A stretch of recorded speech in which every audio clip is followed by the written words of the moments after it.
3, 2, 1. Assalamualaikum warahmatullahi wabarakatuh. Waalaikumsalam warahmatullahi wabarakatuh. Bertemu dengan saya Dedi Kak Ima dalam di sini. acara Bisik Bincang Asik. Asik. Untuk tema kali ini, Miss, Iya. ini sangat fenomenal sekali nih. Terbaru, terus Iya. up to date kan ibaratnya kan. sensasional. Untuk tema kali ini apa, Miss? Oke, terpaksa saya harus yang membacakan ya di Iya. sini ya. Ini kayaknya Iya, harus cewek ini yang yang membacakan. membacakan. Nah, pada pertemuan kita siang hari ini kita akan membahas tentang janda COVID-19. Wow, Oke, janda COVID. Ini apa ini nanti biar narasumbernya akan menjelaskan. Ini lihatnya dari perspektif Islam. Islam nanti. ya, jangan salah. Jadi Ini teman-teman narasumber kita juga semua. sangat istimewa, spektakuler. Siapa dia? Beliau adalah Bapak Kurdi Fadel MSI. Beri tepuk tangan buat beliau. Beliau ini adalah- sering nulis tentang perempuan, Oh, sering oke. nulis tentang Al-Quran juga. Nanti kita Jadi bisa sudah pas mengaitkan ya? dua-duanya. Sudah pas ini kalau beliau kita undang pada Betul siang hari sekali. ini, masya Ini Allah. juga pertanyaan sudah kami siapkan Oke. terkait dengan janda Iya. COVID-19. Mungkin Risma bisa langsung menanyakan pertama ini. Oke. Yang pertama ini Yang apa yang pertama, perlu oke. ditanyakan kepada Bapak Kurdi? Kalau berkaitan dengan janda, mungkin saya memang yang harus bertanya pertama ya. Pertama. Oke, enggak apa-apa. Nih. Ya. Assalamualaikum warahmatullahi wabarakatuh. Waalaikumsalam. Pak Kurdi. Waalaikumsalam warahmatullahi wabarakatuh.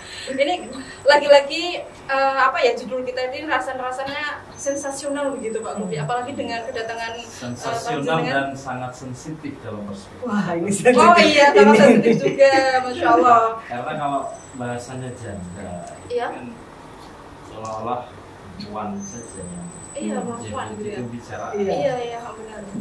Tapi menurut sebagian orang justru kalau judulnya diganti menjadi Duda COVID-19 jadi nggak menarik. Kurang Jadi asik. nggak menarik gitu ya. Diskusi kita kemarin juga seperti ini.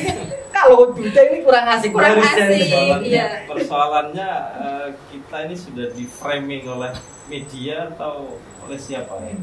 Bisa jadi media ini.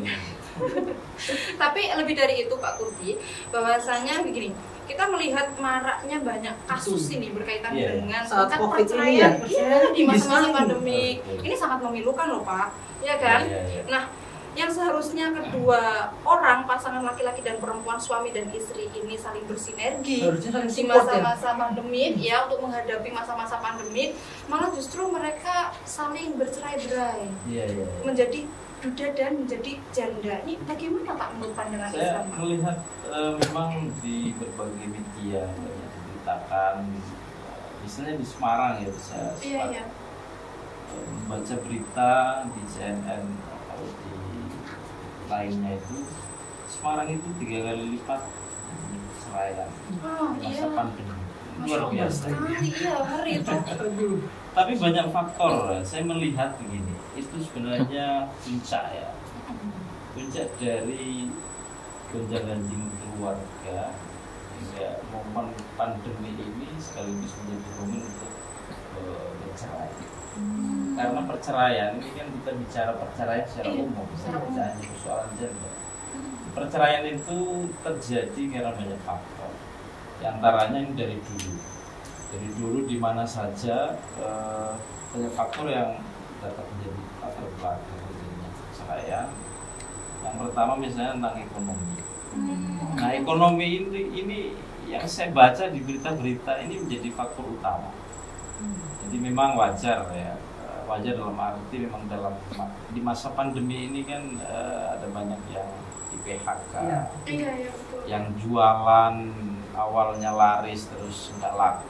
Oh, Ini persoalan ekonomi keluarga kemudian menjadi pemicu. Nah, yang saya perhatikan itu justru perceraian itu berawal dari gugatan. Artinya memang itu berawal itu inisiasi dari istri. Inisiasi dari istri. Saya melihat lebih banyak seperti itu. Faktor yang kedua adalah disebutkan di berbagai media itu ya KDRT, ada percekcokan, ada juga karena orang ketiga ya. Nah, ini ada beberapa saat yang lalu saya juga baca ya. Nah, di musim pandemi kan lockdown, iya, Ya. iya, iya. kerja dari rumah. Iya. Nah, biasanya setiap hari ke kantor ketemu dengan pasangan lain. dengan yang lain yang setiap hari makan bersama, bahkan ada misalnya yang sudah menikah siri misalnya. Nah kan seorang suami, seorang laki-laki dipaksa untuk di rumah terus. Nah, istri simpanan kan tidak terawat. Oke, istri simpanan tidak terawat. Tidak diperhatikan. Ketika ini terlepas dari kontroversi ya, boleh tidaknya ya. Tapi yang jelas menurut saya nggak boleh lah pernikahan siri. Tapi di musim pandemi itu menjadi salah satu faktor perceraian. Yang saya baca di berita itu beberapa saat yang lalu, karena harus di rumah, jadi begitu suami keluar kan patut dicurigai. Nah di saat itulah si istri sahnya ini terus mengamati, akhirnya ketahuan bahwa dia sedang mungkin kangen dengan istrinya yang sudah lama, istri barunya, simpanannya itu ya. Tapi faktor utama memang di ekonomi ya. Kalau yang kedua itu sama-sama menjadi faktor ya. Faktor yang pertama ekonomi, yang kedua ya orang ketiga ya. Yang ketiga ya persoalan percekcokan dan kemudian KDRT. KDRT itu ya Pak.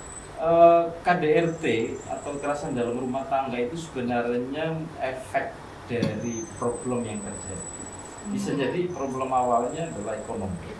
Terus perselingkuhan. Iya, karakter yang buruk dari pasangan. Kemudian terjadilah KDRT yang ujung-ujungnya ada cerai misalnya. Itu sebenarnya efek ya. Tapi yang paling banyak memang di musim ini adalah ekonomi. Nah, tapi saya melihat itu juga gugatan cerai yang terjadi di masa pandemi ini juga akumulasi sebenarnya.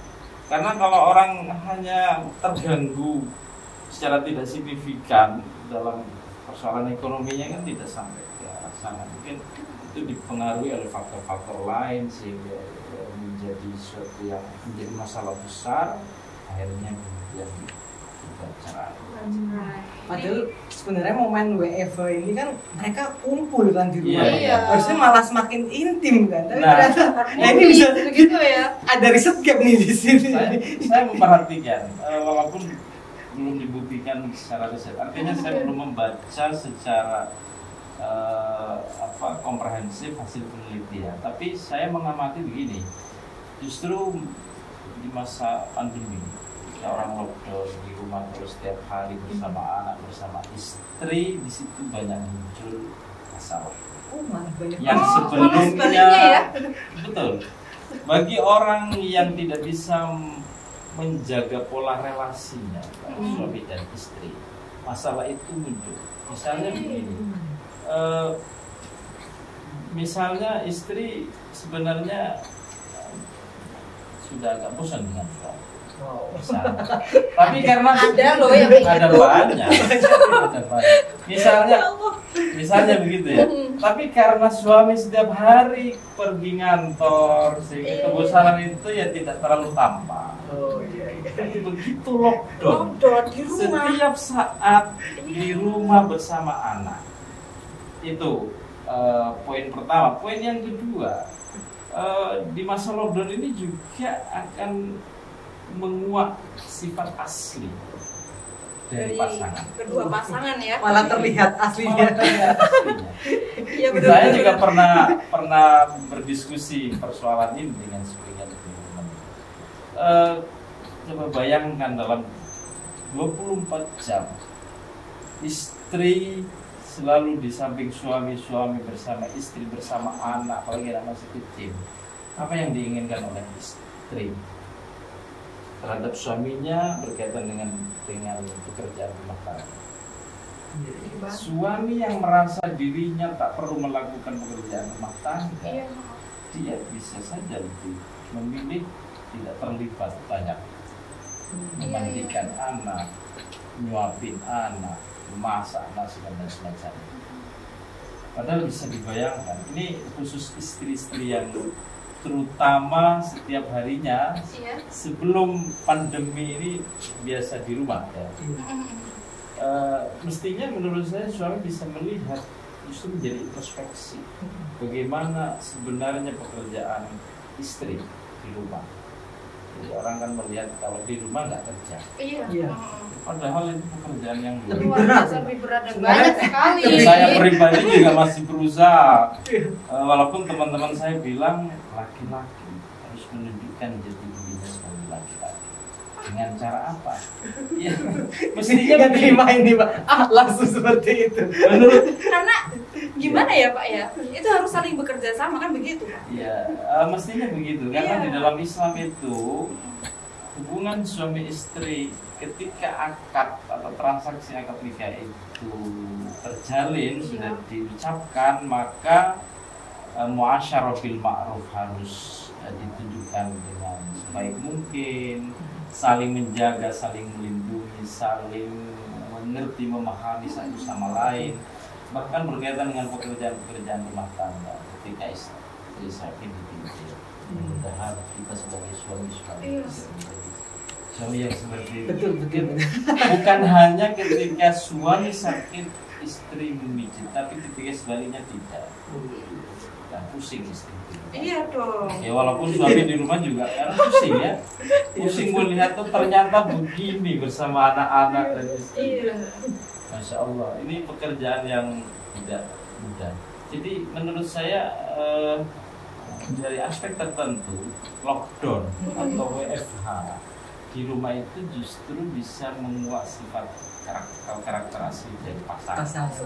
Dan disitulah muncul pikiran bahwa sadar seorang laki-laki dia menjadi laki-laki yang egois atau tidak. Dia menjadi suami yang bisa menjaga perannya secara seimbang dalam keluarga atau tidak. Ya, karena di masyarakat kita secara umum ya kayaknya gengsi suami memasak. Iya. Itu kayaknya masih tabu ya Pak ya. Atau mungkin memang nggak bisa masak juga sih. Iya, lebih dari itu kan masih pekerjaan. Padahal dalam yang Islam, lain. Islam maksud saya begini. Kita melihat dari Al-Quran tidak ada secara eksplisit bahwa istri yang harus masak.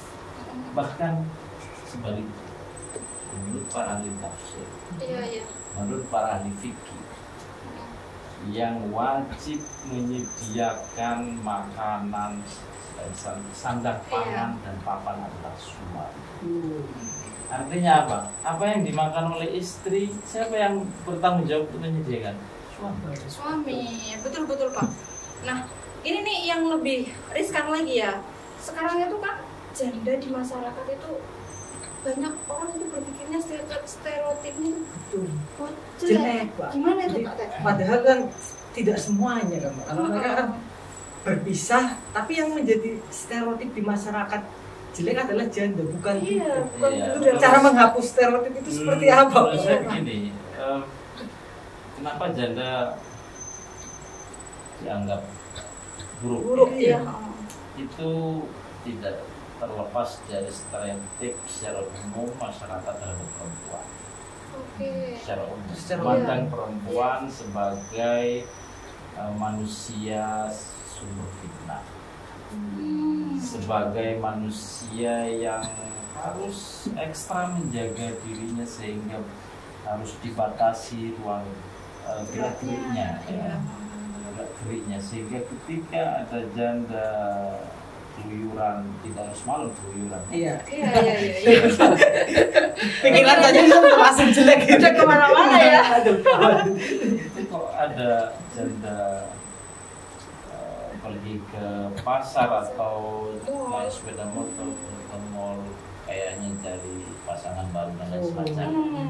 Padahal kalau misalnya mau jujur laki-laki jauh lebih banyak yang begitu ya. Iya benar. Jadi itu secara umum itu tidak terlepas dari pandangan masyarakat kita terhadap perempuan.